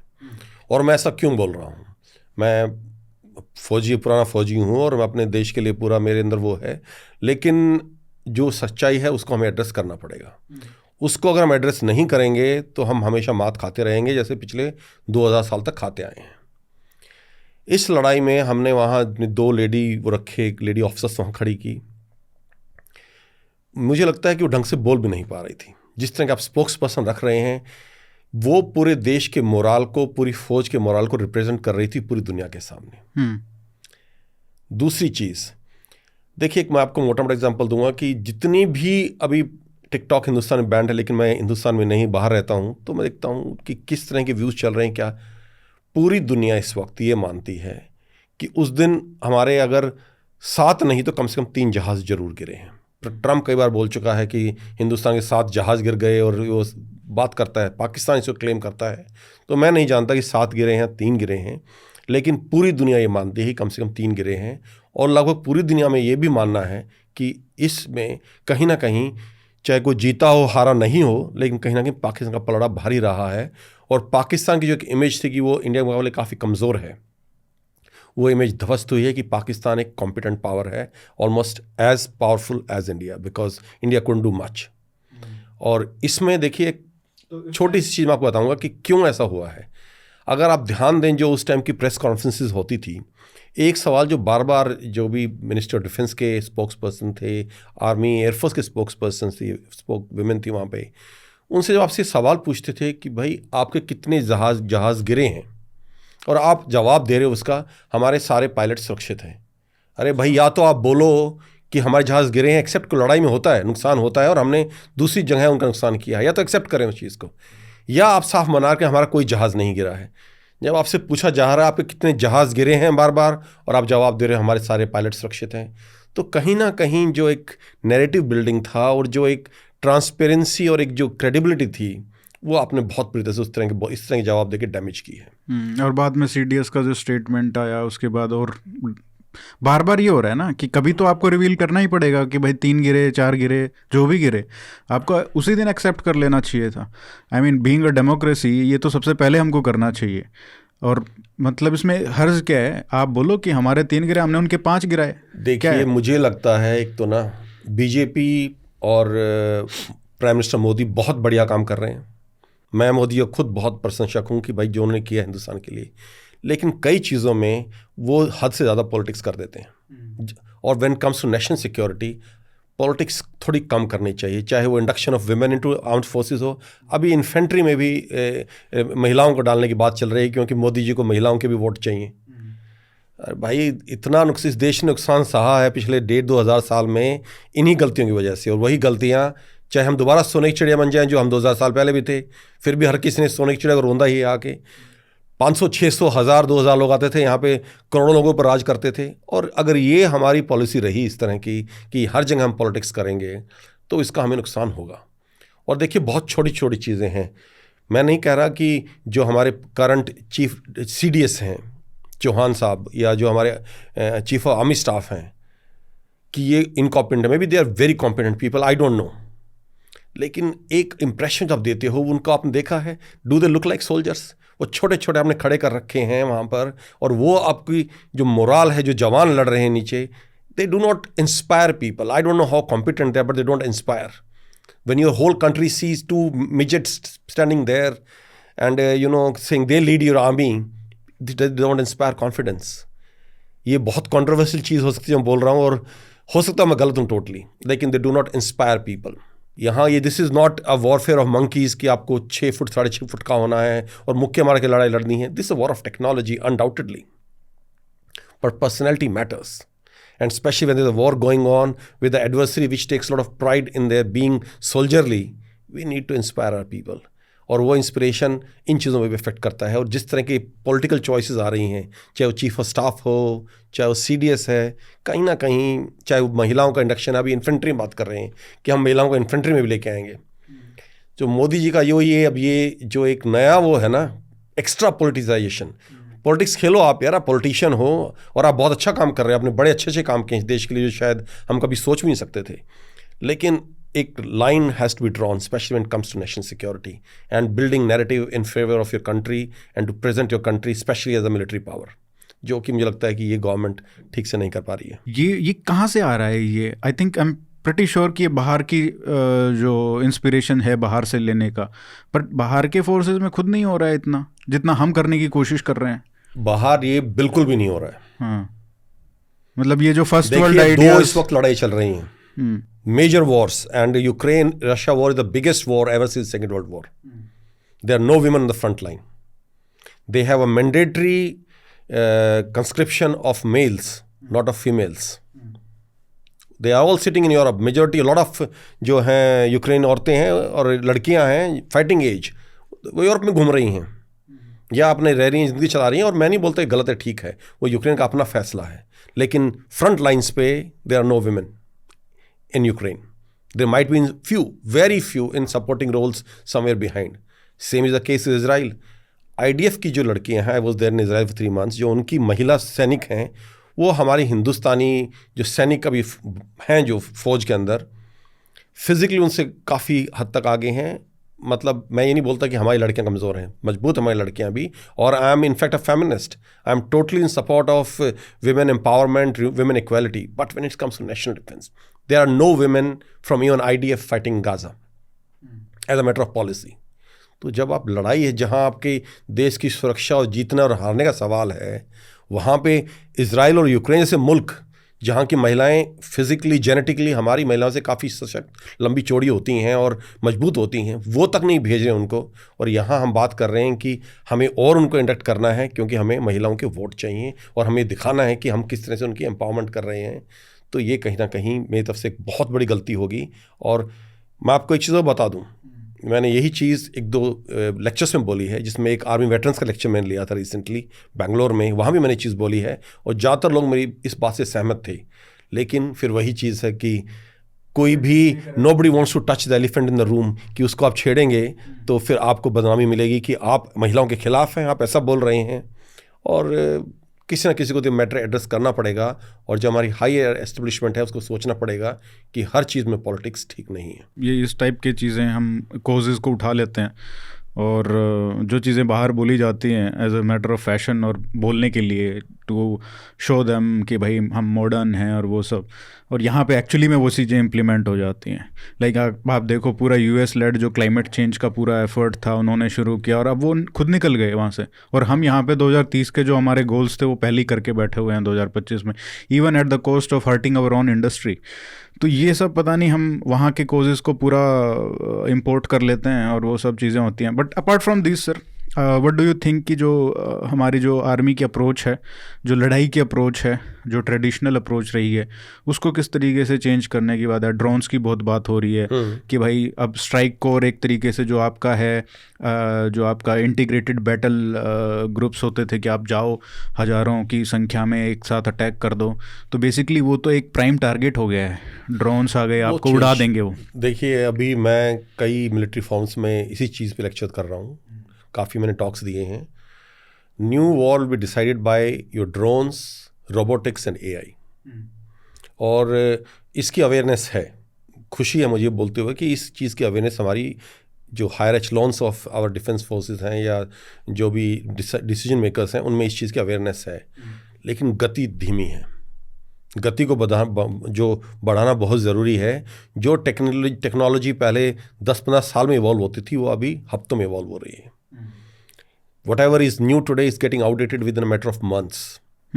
अब जैसे वो ड्रोन्स का था तो अब वो टैंक्स का एक तरीके से उसके ऊपर वो लगाने लग गए, वो लगाने लग गए। अभी तो आप देखोगे ऐसा झाड़ फूस चारों तरफ लगा है, पहले सिर्फ ऊपर लगाते थे। हाँ। अभी चारों तरफ है। अगर मैं आपको कुछ फोटोज दूंगा, अगर आप चाहें तो दिखा सकते हैं उसको, कि वो चारों तरफ लगाने लग गए। क्योंकि और वो तो इनोवेशन है। खैर, तो इनोवेशन और अडेप्टेशन तो फौज को हमेशा उसकी ज़रूरत तो रहती है। जो फौज जितनी जल्दी अडेप्ट करेगी, इनोवेट करेगी, उतना ज़्यादा उसका पलड़ा भारी रहेगा। और हम सही दिशा में बढ़ रहे हैं, लेकिन गति बहुत धीरी है।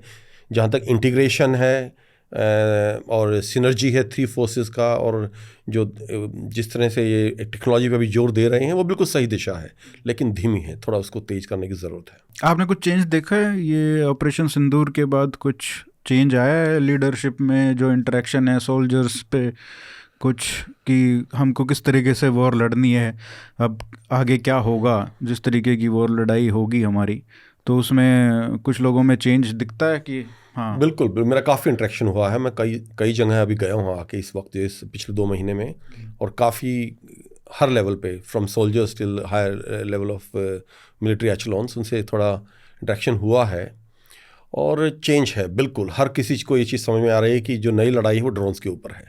जितनी आपकी रेंज है, कितना आप दूर तक मार कर सकते हैं, कितना प्रिसिशन के साथ मार कर सकते हैं, और फ्यूचर की जो लड़ाई है टोटली ड्रोन डिपेंडेंट है। इसमें अवेयरनेस हर किसी में है। और एक तरह की मुझे बड़ा अच्छा लगा, मैं कुछ यंग ऑफिसर से मिला, मैं LOC भी गया था, उन्होंने खुद ही इनोवेट कर रखा है एक इन्फेंट्री बटालियन के लेवल पे कि ड्रोन किस तरह से ग्रेनेड्स डाल सकता है, कुछ एक्सप्लोजिव ड्रॉप कर सकता है, और पूरा का पूरा जो है जैसे लाइन ऑफ कंट्रोल पे है। Everything is monitored by cameras, जो कि और ड्रोन्स जो कि आपके कई किलोमीटर अंदर दे सकते हैं। तो चप्पा चप्पा जो पाकिस्तान की तरफ का इलाका है वो 24 घंटे मॉनिटर होता है स्क्रीन्स के ऊपर, and it is integrated to higher headquarters, जो अपने आप में मुझे देख के बड़ा उसमें एक अचरज और बड़ा मुझे अच्छा लगा देख के कि we are moving in the right direction, but we need to increase the pace of it. Fundamentally हमको क्या स्ट्रेटजीज जो हैं चेंज करनी चाहिए? खासकर कि मैं प्रोक्योरमेंट की बात कर लेता हूँ, क्योंकि उस पर बहुत कंट्रोवर्सी हो रही है अभी। इंडियन एयरफोर्स जो है, अब उसके ऊपर भी क्रिटिसिज्म हो रहा है, HAL के ऊपर क्रिटिसिज्म हो रहा है, भारत सरकार के ऊपर क्रिटिसिज्म हो रहा है, because of the impending Rafale deal that अगले महीने जो साइन होने वाली है, ये कहा जा रहा है कि हम $36 बिलियन, जो 3.5 लाख करोड़ के आसपास की जो डील है, वो रफाल खरीदेंगे 114। जब आप ये सोचते हो 3.5 लाख करोड़ का और इतना बड़ा प्रोक्योरमेंट, जो शायद 2032 में तो आना शुरू होगा, तब तक तो पता नहीं क्या हो जाएगा और क्या नहीं होगा, और इतना पैसा अगर हम और सब चीज़ों पे, चाहे ड्रोन्स हों, चाहे और जिस जैसे पूरा चेंज हो गया है, जो अभी हम कहाँ पे एयरफोर्स को यूज़ कर रहे हैं, अभी 3 दिन की लड़ाई हुई सिर्फ वेपन डिलीवर करने के लिए, राइट? तो क्या हमको उस पर खर्च करना चाहिए उतना सारा? क्या वो वर्थ इट है? या फिर हमको ऐसे असिमेट्रिक सिस्टम्स में इन्वेस्ट करना चाहिए जो कॉस्टली ना हो, बट जो दूसरे साइड है, एनिमी साइड है, उसके कॉस्टली वेपन्स को टारगेट करे, उनको न्यूट्रलाइज करे? तो क्या ये हमारा जो सोचने का तरीका है, जो अभी भी मुझे लगता है ये प्रोक्योरमेंट में खासकर, कि इन सब चीज़ों पे इन्वेस्ट करने के बजाय हमको नए सिस्टम्स में इन्वेस्ट करना चाहिए, which can be done at half the cost? तो आपको क्या लगता है इसका क्या सोल्यूशन है? गवर्नमेंट की अपनी सोच रही होगी, जो हमारे प्लानर्स हैं, क्योंकि we have a critical shortage of aircrafts in the squadrons, number of authorised squadrons, इसमें कोई शक नहीं है। लेकिन जैसा आप बोल रहे हो, going for a 4.5 generation aircraft and which will be delivered probably in next 10 years, at this stage maybe I don't know, I don't have the entire information जिसके बेसिस पे डिसीजंस लिए गए हैं, पर ये मुझे कहीं ना कहीं सही नहीं लगता है। रफाल 1986 से सर्विस में है फ्रांस के अंदर, 1986, 2026 आ गया है। हाँ, उसके अंदर उन्होंने नई एड-ऑन्स किए हैं, इलेक्ट्रॉनिक के, रडार्स के, मिसाइल सिस्टम्स के, but still it's a platform which has been used since 1986, a 4.5 generation aircraft now in 2026 and spending so much money on this। मैं इससे सहमत नहीं हूँ, पर हो सकता है कि जैसे मैंने बोला कि हो सकता है मेरे पास पूरी इन्फॉर्मेशन नहीं हो, क्या मजबूरियाँ रही हैं, शायद मैं उनको नहीं जानता पूरी तरह से, लेकिन जो एज अ नॉर्मल एनालिस्ट मैं देखता हूँ सामने, जितनी मुझे इन्फॉर्मेशन है, मुझे नहीं लगता कि ये एक सही डिसीजन है आज की डेट में। देखिए, टर्की ने एक पीछे एक ड्रोन अनमैन्ड एयरक्राफ्ट लॉन्च किया है, and it is for the first time they made unmanned aircraft fly and shoot a manned aircraft. They were able to shoot down, I think, 4.5 generation aircraft through an unmanned aircraft. तो जो आने वाला वक्त है, this is all about unmanned platforms. Even if there is a manned aircraft, it will have 20 wing in its wing, the aircraft which will be unmanned. And we are going for such large numbers in manned aircraft. Somehow I feel, again, as I said, I might not have the complete information to make a judgment on that, but the coming age, the coming warfare will be all dominated by unmanned platforms, and the same is the case। हम सिर्फ इतने ज़्यादा पैसे इस पर खर्च नहीं कर रहे हैं, हम एयरक्राफ्ट कैरियर बना रहे हैं तीसरा। मुझे लगता है कि वो अपने आप में बहुत बड़ी गलती होगी। That is also more than $1 billion which we are making aircraft carrier. One hypersonic missile will take it away, one hypersonic missile. और कितना ही हम बोल रहे हैं कि मल्टी लेयर डिफेंसेस होती हैं, ये जो इजराइल और ईरान की जो लड़ाई हुई थी पीछे 13 दिन की, उसमें दिखा दिया आपका कितना ही स्ट्रॉन्ग एयर डिफेंस सिस्टम हो। इजराइल का आयरन डोम है, लेकिन some missiles will always penetrate and get through and destroy and get one hypersonic. It's all about overwhelming the system ना, डिफेंस का 100%। And the kind of swarms which come, like what's happening in Russia Ukraine also, hundreds of drones come which are fake, basically गत्ते के बने होते हैं या लकड़ी के बने होते हैं, कुछ भी नहीं होता है। पर रडार में तो, रडार वाले थोड़े रडार में तो एक ड्रोन दिख रहा है, तो उससे क्या पता उसमें क्या, उसको तो उस पर अटैक करना ही पड़ेगा। और मिसाइल जो फायर होती हैं वो उससे ज़्यादा महंगी हैं। And once you open up your batteries, immediately एक सुपरसोनिक मिसाइल आती है जो स्कंदर आएगी और जो उसे डिस्ट्रॉय कर दे, because moment the batteries, air defence batteries open up, their location is known to the enemy. And then इतने सारे ड्रोन्स आते हैं, ये पता लगाना कि किसमें क्या एक्सप्लोजिव्स हैं, को क्या टारगेट के लिए जा रहा है, कितना नुकसान कर सकता है, बहुत मुश्किल। वो हीट सिग्नेचर्स वगैरह से नहीं हो पता चलता। आप सिर्फ जो ड्रोन्स हैं, as I said, it will have an engine, it will also generate heat signature, and then another wave is coming, and then the missile and drones are coming, so it's very difficult. And as I said, in case of aircraft carrier, 3 waves might come, and 2 hypersonic missiles or 1 will take down your entire aircraft carrier which is worth billions of dollars हम बनाने की कोशिश कर रहे हैं। जैसे मान लो हम 3.5 लाख करोड़ रफाल पे खरीदने के लिए कर रहे हैं, ठीक है, वो हमारे पुराने पाप हैं जो हमने टाइम पे जो रिटायर हो रहे थे उनको नहीं किया, इंडक्ट नहीं किया और एयरक्राफ्ट्स को टाइमली नहीं किया, इसलिए इतना बड़ा गैप आ गया कि 42 का तो हमने सैंक्शनड है कि होना चाहिए, उसके बाद हमारे 30 पे आके रुके हुए हैं अभी। तो वो हमारी पिछले पाप हैं, वो ठीक है कंप्लीट। लेकिन मैं कह रहा हूँ कि आर्मी के पास जो है जिस तरीके के इक्विपमेंट होना चाहिए, है ना, जो J&K में भी जो टेररिज्म से फाइट कर रहे हैं, जो स्पेशल फोर्सेस के भी हैं, उनके भी इक्विपमेंट हैं, जो उनके पास जो गन्स हैं, जो बॉर्डर पे मैन कर रहे हैं एरियाज़ को, वो मॉडर्न इक्विपमेंट जो होना चाहिए, तो वो भी तो पहले उनको भी तो ज़रूरत होना चाहिए ना। सिर्फ एयरफोर्स पे आप 3.5 लाख करोड़ खर्च कर दो और यहाँ पे जो जवान हैं।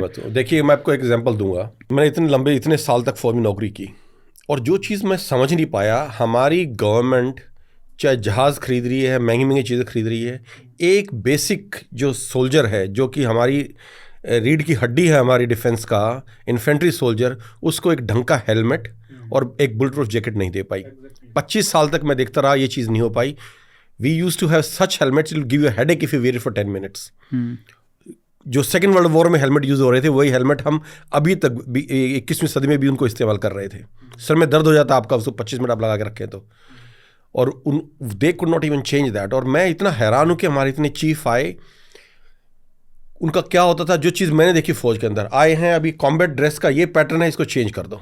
अभी जो शर्ट है वो पैंट के अंदर घुसा के ऊपर से पेटी बांधी जाएगी, अगला बोले उसको बाहर निकाल के उस पर पेटी बांधी जाएगी।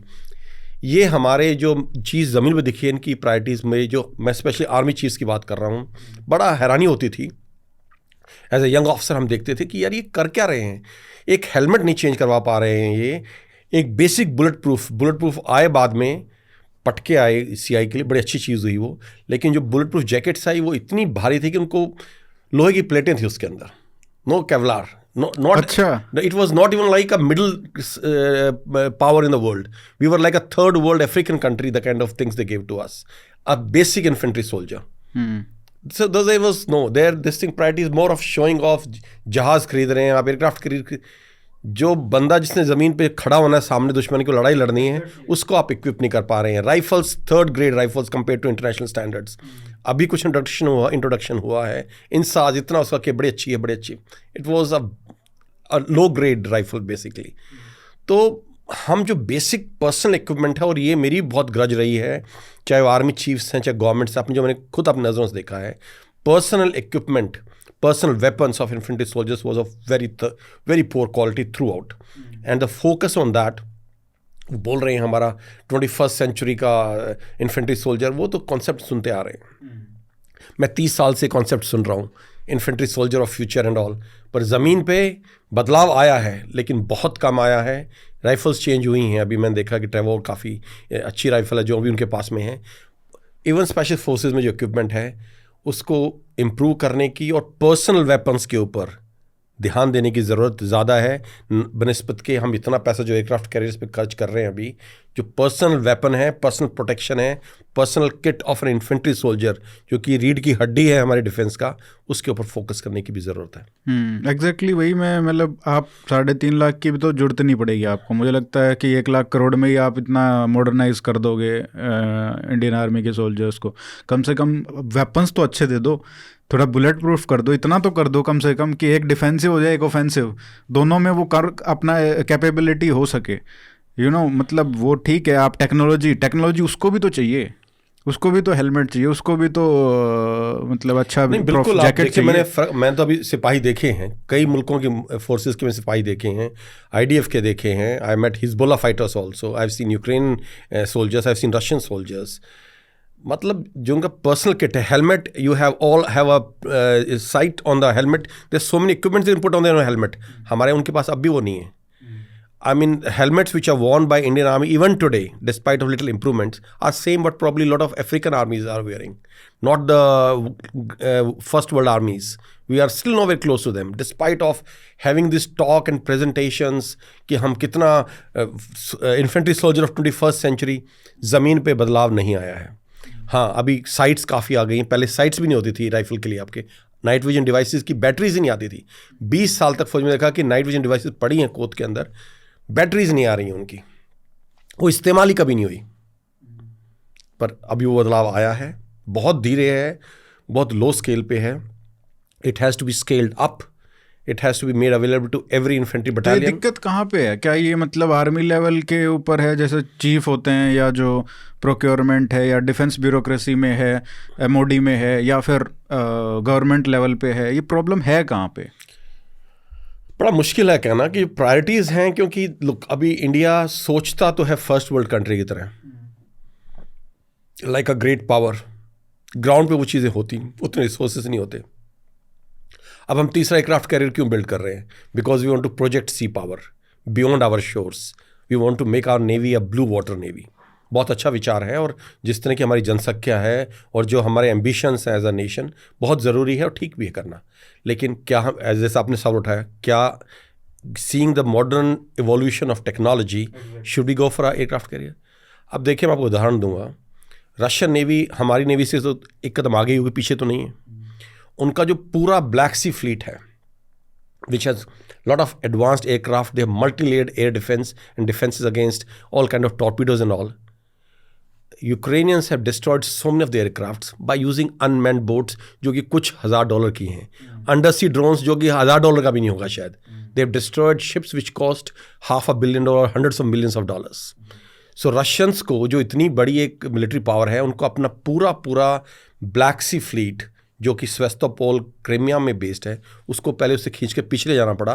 फिर वो उनको सी ऑफ अजोव में ले गई, जो कि एक छोटा सा सी है ब्लैक सी से लगता हुआ, ताकि वो बहुत दूर हो जाएगा और वहाँ बचाव रहेगा। वो वहाँ भी सेफ नहीं रह सके, वहाँ भी Ukrainians have been destroying their ships. जब हमें अपनी नज़रों से दिख रहा है, तो क्या हमें एक एयरक्राफ्ट, थर्ड एयरक्राफ्ट कैरियर की तरफ जाना चाहिए, और should we focus on smaller and more effective ships? This is for the naval commanders to decide. I am not an expert on that, पर एज अ, और ये सब जगह अप्लाई होता है सर? मतलब जिस तरीके से वो ड्रोन, एक दो ड्रोन ने पूरा का पूरा जो एयरबेस पे अटैक किया था रशिया के, और कितने सारे जो बिलियंस ऑफ डॉलर्स के एयरक्राफ्ट को उड़ा दिया, तो वो मतलब आप देखो हर जगह ही तो ये हो रहा है। तो हम देखिए टेक्नोलॉजी की बात कर रहे हैं, हमेशा हमारे सीनियर मिलिट्री कमांडर्स बात करते हैं, पॉलिटिकल लीडरशिप बात करती है, पर अब अभी भी हम उसी दिशा में बढ़ रहे हैं जो कि एक 60 और 70 की फौज थी। उस दिशा को भी हम नहीं छोड़ रहे हैं, और बोले हम इसमें एडवांसमेंट भी कर रहे हैं। हमें पूरा कंप्लीट डायरेक्शन चेंज करने की ज़रूरत है। मतलब वही जो 1000 साल से जो गलतियां हो रही हैं, फिर तो वही हो गई ना, कि हम टेक्नोलॉजी में जो हर बार हमारी डिफीट इसलिए हुई थी कि टेक्नोलॉजी में पीछे थे, तो अभी भी वही चल रहा है। और दूसरा क्या है कि हमें कुछ लीक से हटके चीज़ ईजाद करनी पड़ेगी, चाहे वो चाइना हो, चाहे वो रूस हो, चाहे वो अमेरिका हो। जब एक्चुअल लड़ाई होगी, जिस फाइनल की मैं बात कर रहा हूँ, ऐसे हथियार सामने आएंगे जो अब तक हमने इमेजिन भी नहीं किए होंगे। अभी बात हो रही है उनकी अभी, लेकिन वो लेजर गाइडेड अभी वाले, तो वो चलो वो चीज़ पता है, ऐसे हथियार निकलेंगे जो हम सोच भी नहीं सकते थे। हमने कभी सोचा भी ऐसे हथियार भी एग्जिस्ट करते हैं, वो उन पे डेवलप कर रहे हैं। वो जो लीक से हटके जो ट्रेडिशनल वेपन्स हैं, aircraft carriers, your tanks, your manned aircraft, चाहे वो 5th जनरेशन और 6th जनरेशन, जो चीज़ें लड़ाई जीत के देंगी आपको, वो इन सबसे हटके होंगी। और उस टेक्नोलॉजी पे हमारा बिल्कुल फोकस नहीं है। R&D बोले हमारा DRDO R&D कर रहा है, पर DRDO वही चीज़ जो घिसी-पिटी चीज़ जो हर कोई कर रहा है, उसको थोड़ा एडवांस करने की कोशिश कर रहा है, थोड़ा बहुत अलग। जैसे अभी बहुत अच्छा काम किया IITians ने, एक जो रैमजेट लगाया उन्होंने 155 एमिनेशन के पीछे, उसकी रेंज बढ़ाने के लिए, बहुत अच्छा स्टेप है। पर दिस इज़ एग्जिस्टिंग चीज़ को, एग्जिस्टिंग वॉर फाइटिंग कैपेबिलिटीज़ को आप आगे बढ़ा रहे हैं। जो चीज़ आपको जीत दिलाएगी वो बिल्कुल लीक से हट होगी, जिसको दुश्मन सोच भी नहीं सकता कि ये कैपेबिलिटी इनके पास एग्जिस्ट करती है। और ऐसी टेक्नोलॉजी का भी इस्तेमाल किया जा सकता है लड़ाई को जीतने में। आपको जिताएगी या हराएगी सिर्फ वो टेक्नोलॉजी। कन्वेंशनल टेक्नोलॉजी में कितना भी एडवांसमेंट कर ले, दुश्मन आपकी बराबरी कर लेगा। अनदर थिंग मैं जो बताना चाहता हूँ इसके बाद, एक्विजिशन की आपने बात की, इज़ अबाउट ड्रोन्स। अब पूरी फौज में जहाँ भी मैं गया हूँ, पूरा जो उनके ऊपर दबाव है, दबाव तो गलत शब्द होगा शायद, जो पूरा उनका फोकस है, उनको जो बताया गया है कि मेड इन इंडिया ड्रोन्स लें आप। और कुछ उनको 4-5 कंपनी के नाम दिए गए हैं, ऊपर से आए हैं, जो शायद वही बना रहे होंगे, तो इसलिए उनको फैसिलिटेट करने को नाम दिए गए। नो, ये नहीं कि उनको कोई गलत मोटिव है। पर what is happening is all this companies are buying Chinese products, चाहे उस पर मेड इन सिंगापुर का स्टैंप लग जाए, मेड इन वियतनाम चक्कर लग जाए, but they are Chinese, assembling it here and giving it to selling it to Indian Army, and lot of Indian Army battalions at the battalion level can buy stuff on their own as made in India. तो जो made in India जो है ना, ये ठीक है, लेकिन जो चॉइस है कंपनीज की बहुत लिमिटेड है, जो नॉलेज है कमांडर्स के पास में, जो बटालियन कमांडर्स हैं, ब्रिगेड कमांडर्स हैं, इवन डिव कमांडर्स की कहाँ से प्रिक्योर करें, वो बहुत लिमिटेड है। और जो ये प्राइवेट कंपनियां हैं, ये बहुत फ़ायदा उठा रही हैं इस चीज़ का। इस चीज़ का मेंशन सीडीएस ने भी किया था, और ये बहुत अपने आप में एक सच्चाई है कि ये कंपनियां 90 से, और मैं बोलूँगा 100% ऑलमोस्ट, थोड़ा ज़्यादा हो जाएगा, 90% कह सकते हैं कि ये पार्ट्स हैं ये बाहर से प्रोक्योर कर रहे हैं, और वो ज़्यादातर चाइनीज़ मेड हैं। उनके ऊपर स्टैंप किसी की लगी हो, चाहे वो मेड इन सिंगापुर की स्टैंप लगी हो, मेड इन वियतनाम लगी हो, लेकिन वो चाइनीज़ हैं। उनको ये असेंबल करते हैं यहाँ पे, और दुगने तिगने प्राइसेस में जो पड़ता है उसको ये फौज को बेच रहे हैं, क्योंकि उन्हें पता नहीं, बस चॉइस नहीं है। और जो क्वालिटी है ड्रोन्स की, देख लीजिए, ये वो यूज़फुल हैं, कोई डाउट नहीं है, they are very useful, but जो वर्ल्ड लेवल पे जो अभी टेक्नोलॉजिकल एडवांसमेंट हो चुका है, उनके मुकाबले में कहीं नहीं टिकते, क्योंकि इतनी एडवांस ड्रोन्स आ रहे हैं अभी, much cheaper price. So made in India is a very good focus, we should continue on that, but at the same time we have to ensure that made in India should not compromise the kind of quality we are getting for our troops. और एक इसमें बहुत ही actually में national security के लिए threat है, क्योंकि एक मुझे बता रहे थे जो ड्रोन्स के सेक्टर में काम करते हैं और अभी प्रोपल्शन पे काम कर रहे हैं, इलेक्ट्रिक प्रोपल्शन पे काम कर रहे हैं, वो स्टार्टअप है उनका, तो वो यहाँ पे गेस्ट एज अ गेस्ट आए थे, और वो कह रहे थे मुझे कि जो ड्रोन्स आर्मी ले रही थी, एक ऐसा इंस्टेंस हुआ कि लद्दाख में वो जो चाइनीज़ कंपनी, मुझे लगता है कि सारी की सारी ट्रैक तो करती ही हैं कि कौन सी कंपनीज़ हैं जो हमसे ख़रीद रही हैं और जो इंडियन आर्मी को बेच रही हैं, वो सब कंपोनेंट्स तो चाइना से ही आ रहे हैं सारे। तो वो बेसिकली उसमें जो कंट्रोल था उन्होंने ले लिया था चाइनीज़ ने, and they made sure that the drone जो कंट्रोल करके जो हमारे एरिया में था, वो हमारा जो ड्रोन था वो उनके एरिया में जाके गिरा। Basically they had control over it. तो अगर ये सब चीज़ें हो जाएं तो फिर, एंड इट्स वेरी इजी, जो 5-6 कंपनी मान लो आप कह रहे हो कि जिनका लिस्ट दिया जाता है कि यहाँ से प्रोक्योरमेंट करना है, ये मेड इन इंडिया वाली हैं, और वो चाइना से इक्विपमेंट खरीद रही हैं, तो चाइना के लिए कितना ही डिफ़िकल्ट है उनमें एक तरीके से चिप ऐसी लगाना जो दे कैन कंट्रोल, जो वहाँ से हो सकता है। बिल्कुल, देखिए, इस आई am not aware of this incident, जो आपने बताया कि ऐसा कुछ हुआ है, इसके बारे में मुझे कोई नॉलेज नहीं है, लेकिन ये संभव है बिल्कुल। जैसे अभी जो even in advance aircraft like F-35, now the entire world is very of a kill switch, कि Americans will have put a kill switch in F-35 in all their modern equipment which they export, so they can decide where a country which has bought it from them कि उसे कहाँ इस्तेमाल करेगी। So if Americans put a kill switch, Chinese can very well do that, and hardware especially, even chips now, nobody can escape Chinese products 100%. But thing is, special critical parts, we should have to do more focus, and our private sector has to do more R&D and try to come up to that level, because मैं आपको Ukraine का बताता हूँ, अभी वहाँ पे छोटे छोटे घरों के अंदर यंगस्टर्स ने अपनी वर्कशॉप्स खोल रखी हैं, वो भी चाइनीज़ पार्ट्स ले रहे हैं काफ़ी, पर वो इनोवेट कर रहे हैं। वो ऐसे ऐसे ड्रोन्स FPVs लेके आते हैं हर तीसरे चौथे हफ्ते में, कि रूस जैसी सुपर पावर को right now Ukraine is number 1 in drone production and in the quality of drones, utility of drones on the battlefield, number 1 दुनिया में, I mean ahead of Europe and America. क्या हमने लोग भेजे हैं वहाँ पे स्टडी करने के लिए? यूक्रेन में तो नहीं, पर मेरा मानना है कि हमारी जो एस्टेब्लिशमेंट है उन्होंने ज़रूर कुछ ना कुछ अपने रेप्स भेजे हैं रूस के अंदर, ये देखने के लिए कि किस तरह ड्रोन वॉरफेयर हो रहा है। मेरे पास ऐसा कोई सबूत नहीं है, पर ऐसा मैंने कहीं ना कहीं से सुना है। और लेकिन पॉइंट ये है कि जो इंडस्ट्री है वहाँ पे, यंगस्टर्स हैं, हमारे IITians हैं, they can do wonders if government funds them properly, rather than जो ये 5-6-7 ड्रोन कंपनीज बना रही हैं, इनको पैसा इनके ऊपर लगाने के लिए, जो कि एक तरह से धोखेबाजी कर रही हैं ना, बोल रहे हैं मेड इन इंडिया से कुछ बाहर से ला कर रहे हैं, R&D इनकी ज़ीरो है। If government makes these kind of projects in every IIT in India, funds them as much as they want, imagine what we have no lack of talent in India and brains. We can do wonders. और जब तक आपका खुद का product नहीं होता तो आप R&D क्या करोगे? जब आपको सिर्फ इम्पोर्ट ही करना है तो R&D जो बाहर हो रही है उसी को ही तो इम्पोर्ट कर पाओगे। क्योंकि देखें अभी जो हमारी मानसिकता रही है, जैसे पाकिस्तानी बोलते हैं कि बनियों का देश है, हमारी मानसिकता रही कि प्रॉफिट प्रॉफिट प्रॉफिट। एंड जो कंपनियां बेच रही हैं, कोई दे आर नॉट पेट्रियोटिक और देश के लिए काम नहीं कर रहे हैं, वो अपना प्रॉफिट के लिए काम कर रहे हैं। ट्रेडर हैं वो तो, दे आर ट्रेडर्स। और वो चीज़ बदलनी होनी है। और ये चीज़ सिर्फ अगर गवर्नमेंट बैकअप करे, जिस तरह चाइना में करती है सरकार उनकी, अगर उसका बैकअप मिले तो जो हमारे यंगस्टर्स हैं स्टडिंग इन IITs और IIT पास आउट्स हैं, we have so much of talent which 85% of them goes out of India. Sir आपको नहीं लगता कि ये रिक्रूटमेंट भी चेंज करने की हमको ज़रूरत है? जिस तरीके से ये जो चेंज हो रहा है, अब आप देख रहे हो कि बच्चे वहाँ पे 18, 20, 22 साल के लड़के जो सिविलियंस हैं वो एक तरीके से ये लड़ाई का बहुत भार उठा रहे हैं, इन द सेंस टेक्नोलॉजी वाले जो है ड्रोन्स को ऑपरेट करना, किस तरीके से उनको चलाना, इनोवेशन करना, और they are the backbone actually मैं कहूँगा कि इस वॉर में, यूक्रेन में। तो कहीं ना कहीं हमको भी ऐसा चेंज करने की ज़रूरत नहीं है कि जो सिविलियन जो लड़के हैं जो इस तरीके से टेक्नोलॉजी वाले हैं, रादर देन मतलब जो एक्सरसाइज वाला जो हमारा रहता है कि आर्मी में इतना फिट होना चाहिए, इतना वो होना चाहिए, rather than these kind of people जो गेम खेलते हैं, कोडिंग करते हैं, इस टाइप से उनको रिक्रूटमेंट में भी थोड़ा हमारा माइंडसेट जो है आर्मी एयरफोर्स का वो चेंज होना चाहिए। देखिए ये चीज़ मैंने अभी पिछले कई फॉर्म्स में ये चीज़ बोली है जो आप बोल रहे हैं।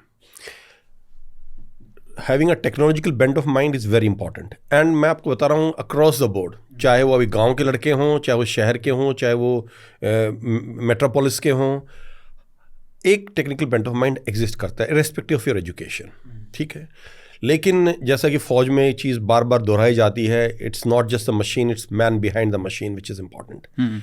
आप अगर टेक्नीशियंस बिठा देंगे सारे जैसे हिंदुस्तान की फ़ौज में यहाँ पे, और आप उनसे उम्मीद करेंगे कि वो लड़ाई जीत के लिए आएंगे आपके लिए, क्योंकि वो बहुत, फिर तो जो जनरल साहब हैं हमारे फ़ौज के जो चीफ हैं, he should be a technocrat probably he'll be able to find और जो commanders हैं they should be all physics professors probably। that's not possible। लड़ाई तो फिर भी जिगरे से ही लड़ी जाएगी। जो फ्रंट लाइन में when the enemy is in front of you, despite of all the technology available, despite of thousands of drones in the air or robotics on the ground, it will always be the courage of man which will be deciding factor besides technology।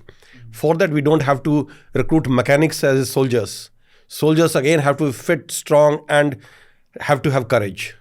But what I have suggested and what we need to do is, अगर हम इन सब technicians को लेके soldiers बना देंगे या उनको तनख्वाह देना शुरू कर देंगे तो हमारी भी ह्यूज बर्डन ऑन एक्सचेकर, और हमारी आर्मी इतनी इन्फ्लेटेड हो जाएगी कि वो फिर मैनेजमेंट उससे हमें उतना रिजल्ट नहीं मिलेगा। What is a better thing is have a kind of civil military cooperation, have special cells within all IIT and major engineering colleges, have those cells where they innovate, where they make new drones, apply it on ground, train your drone operators as civilians। अब वहाँ जो drone operators हैं Ukraine में वो सब फौजी थोड़ी हैं, वो लड़के वो 20-22 साल लड़के जो वीडियो गेम्स खेलते थे वो आए एंड 5-6 दिन में they started handling drone better than the soldiers.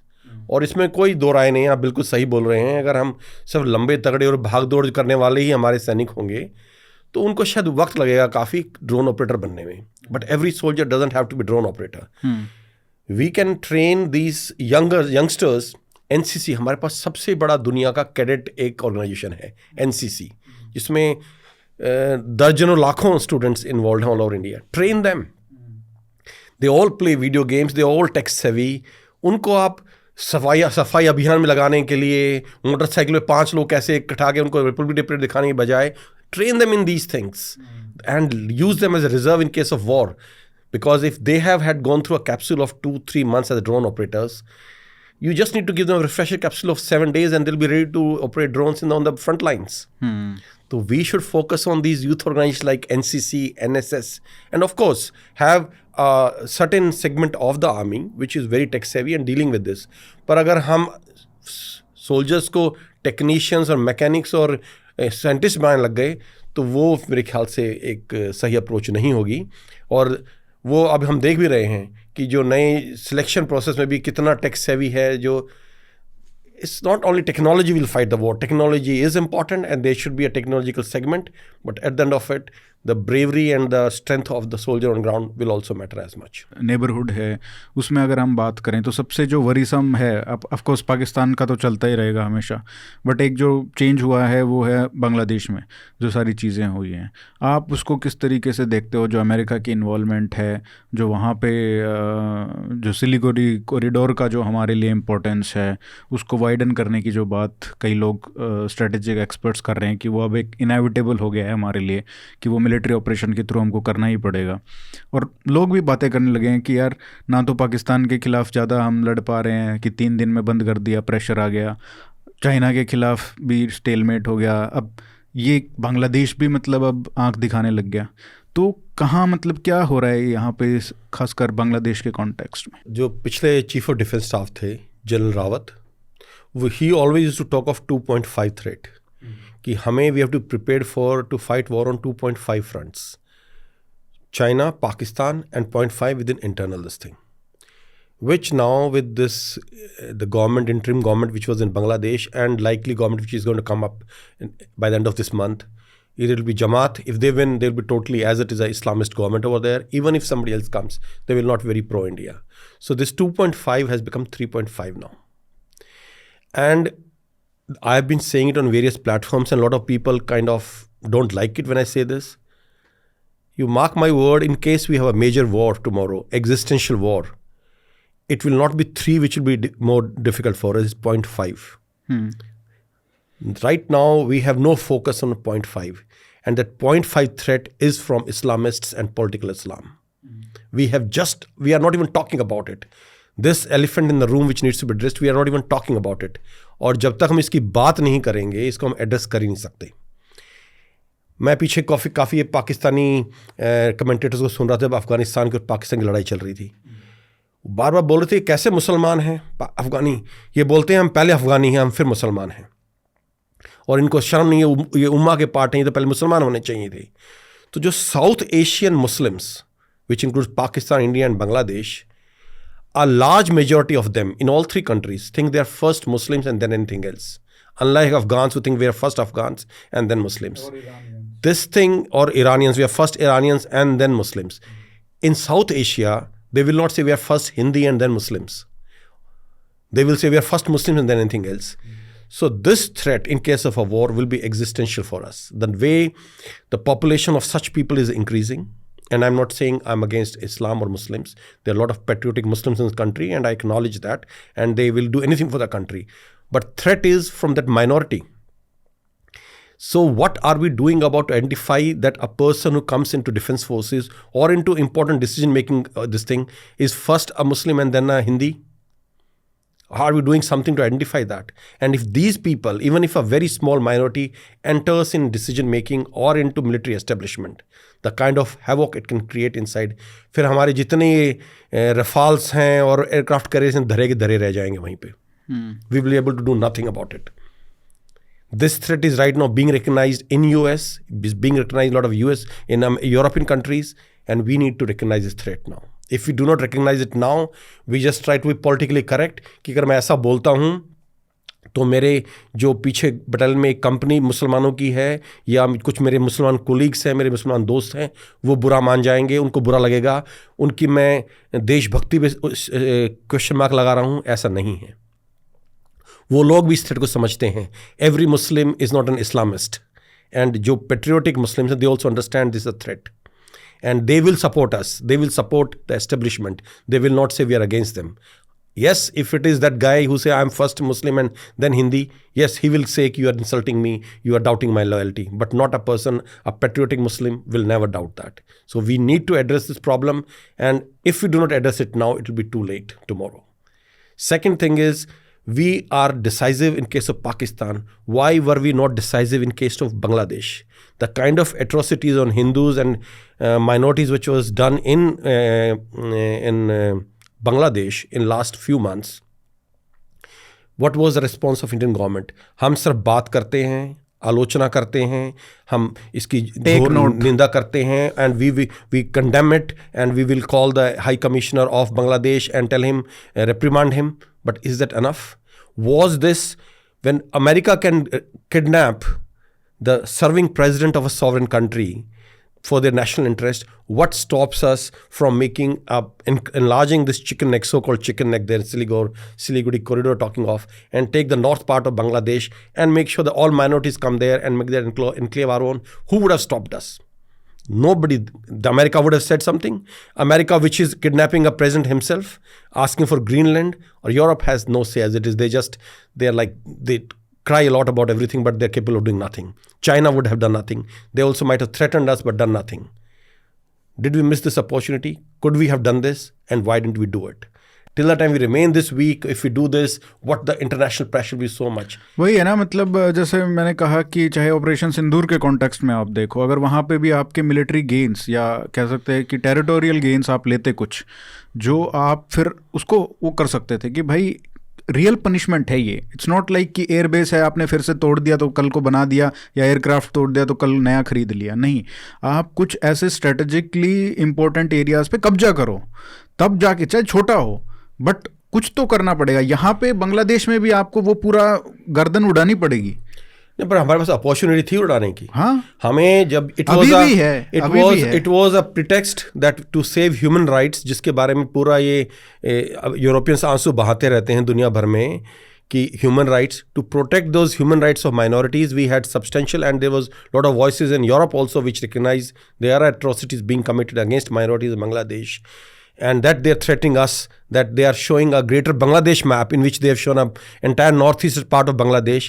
It was pretext enough for us to take a military action and to make sure this threat, the Siliguri corridor, the chicken neck, which will always exist, we could have made sure that we have rectified it forever. Yeah. We could have done that, and that's where we need decisive this thing. But Modi ji ka abhi problem, what is the problem with our Prime Minister now? He is the best Prime Minister we ever had till now. But his problem is he's gone into a Nehru syndrome now. उनको लगता है हिंदू तो मेरी जेब में है ही, अभी उनकी वोट तो आनी ही आनी है, तो आप कुछ भी करते रहें, वो तो आपको वोट देने के पास कोई ऑप्शन नहीं है इस वक्त.